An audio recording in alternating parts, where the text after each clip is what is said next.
안녕하세요, 멋진 아재입니다. 세계 증시가 대폭락을 했습니다. 패닉이라고 이야기할 정도로 낙폭이 엄청났어요. 왜 이럴까? 바로 미국의 연이은 금리 인상이에요. 금리를 계속해서 인상하다 보니까 미국 국채금리가 완전 급등했습니다. 10년물 국채금리가 3.2%까지 오른 거예요. 이것은요, 2011년 이후에 7년 만에 최고 수준입니다. 그러니까 투자자들이 겁나는 거예요. 금리가 높아지면 기업의 비용은 늘어나고요, 영업이익은 줄어들 거 아니에요. 이건 뭐지? 안 되겠다. 위험자산에 대해서 좀 회피를 해야 되겠다. 그러면서 판단한 게 기술주를 내다 파는 거예요. 기술주가 위험하다고 판단한 거거든요. 그러니까 미국 증시가 와르르 무너진 겁니다. 다우지수가 3.5%나 하락했습니다. 그래서 25,598.74를 기록했고요. 나스닥은요, 기술주 중심이잖아요. 그러다 보니까 4.08%나 하락했습니다. 7,422.05로 마감했고요. 그야말로 투자자들은 금리가 급등하면서 위험하다, 이렇게 판단한 겁니다. 그 중에서도 기술주가 더 위험하다 라고 판단한 거고요. 그러니까 모두가 동시에 내다 파는 겁니다. 상황이 이렇게 발전을 하니까 아시아 증시도 연이어서 폭락을 했습니다. 도미노 패닉이라고 이야기할 정도입니다. 도미노 패닉이요. 덩달아서 급락을 한 거죠. 대한민국만 하더라도 코스피가 4.44%나 떨어졌습니다. 그래서 2129.67로 거래를 마감했어요.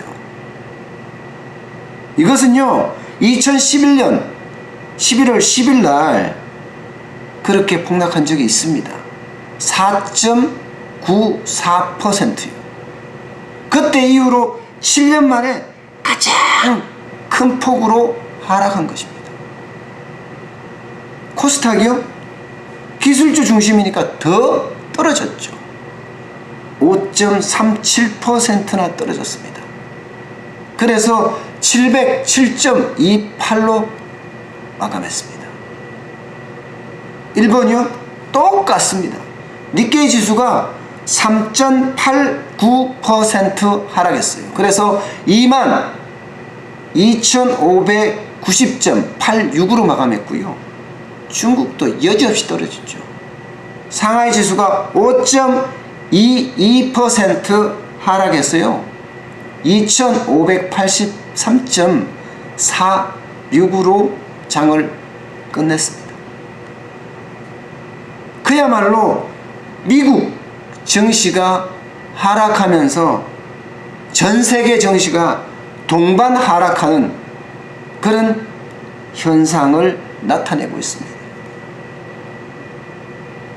그럼 왜 이렇게 하락할까? 가장 큰 원인은 미국의 지속적인 금리를 인상하는 겁니다. 올 12월에 인상하게 돼 있죠. 그리고 내년에 3차례, 후년에 한 차례 더 인상을 한다고 이미 연준이 공언했습니다. 그러니까 어떻게 돼요?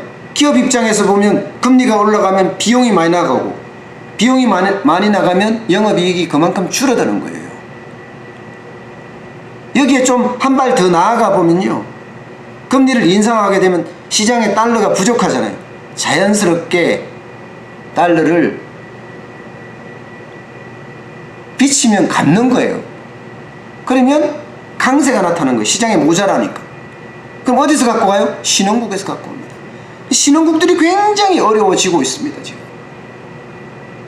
금리 인상에 따라서 신흥국들은 자본 유출이 계속되고 있으니까요.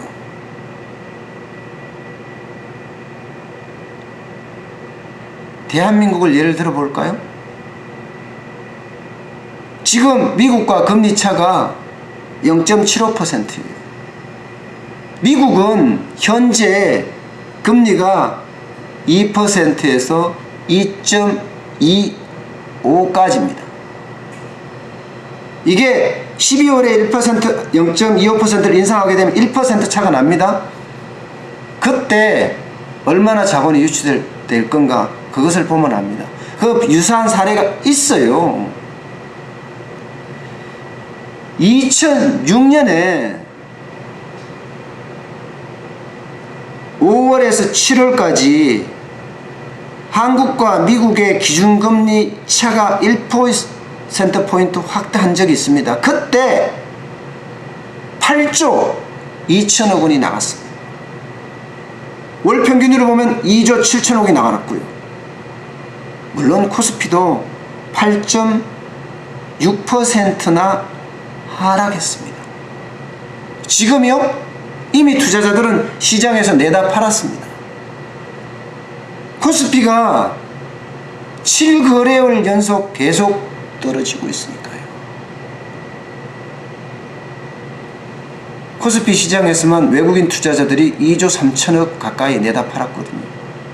이것은요, 대한민국에 국한돼서 그렇지 우리보다 더 취약한 신흥국들은 더 심합니다. 아르헨티나가 그렇고요. 최근에 파키스탄이 IMF 구제금융을 요청을 했죠. 터키, 브라질, 할 것 없이 남아공까지 난리가 아닙니다. 또 있습니다. 국제유가는 어떻습니까? 지금 브렌트유가 83달러, 두바이유가 81달러 이 근처로 왔다 갔다 해요. 미국과 이란이 제재전쟁을 또 하기 시작을 하면 100달러까지도 갈 수 있다는 거예요. 그럼 점점 기업 입장에서는 비용이 증가하는 요인이 발생을 하는 거죠. 또 미국과 중국의 무역전쟁은 어떻습니까? 관세 폭탄을 뻥뻥뻥 투하하고 있잖아요. 관세가 높아진다. 이것도 기업의 부담이에요.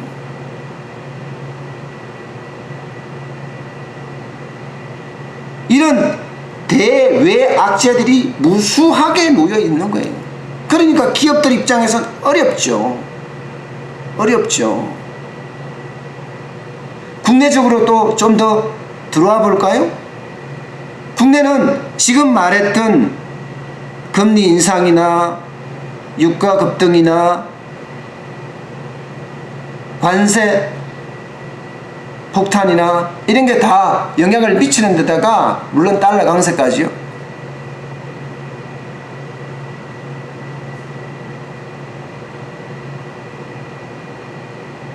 많은 법인세도 영향을 미칩니다.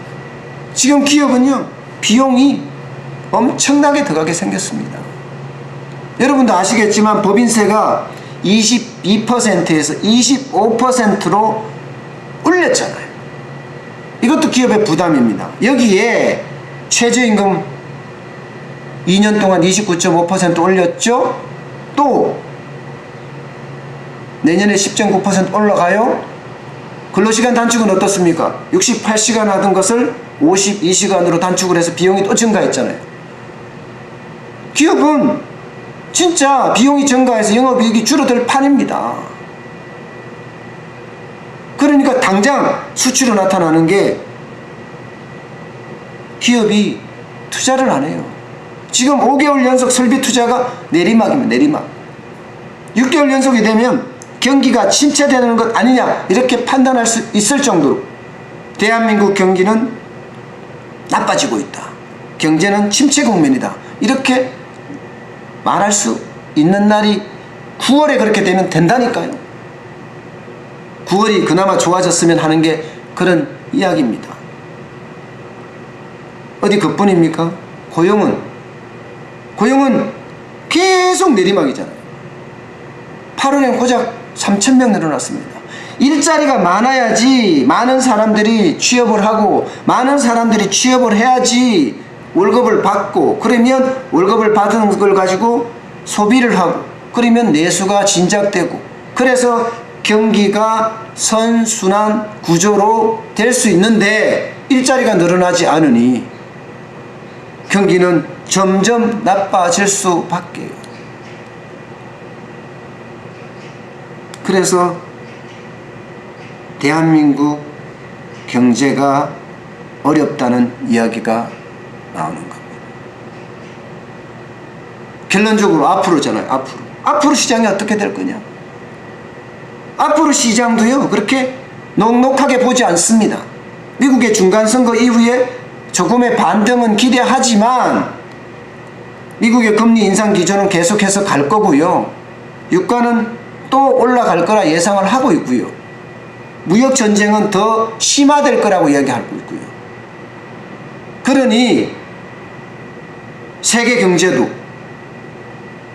호황을 맞고 있었지만 점점 떨어지고, 우리는 침체 국면에서 더 침체될 수 있다는 그런 우려 섞인 이야기가 나오고 있는 겁니다.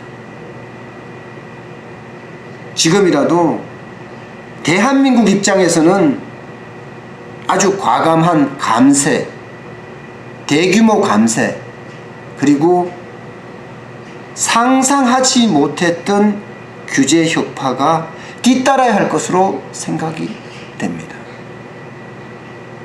전 세계 호황 국면이 점점 내려가면 우리는 더 내려갈 수 있다는 사실을 반드시 염두에 둬야 되지 않을까 싶습니다. 그에 따라서 소상공인 자영업자도 손님이 그만큼 줄어들 수 있고요. 그러면 지금도 어려운데 더 어려워질 수 있다는 사실, 여러분도 알았으면 좋겠습니다. 오늘 여기까지 하겠습니다. 고맙습니다.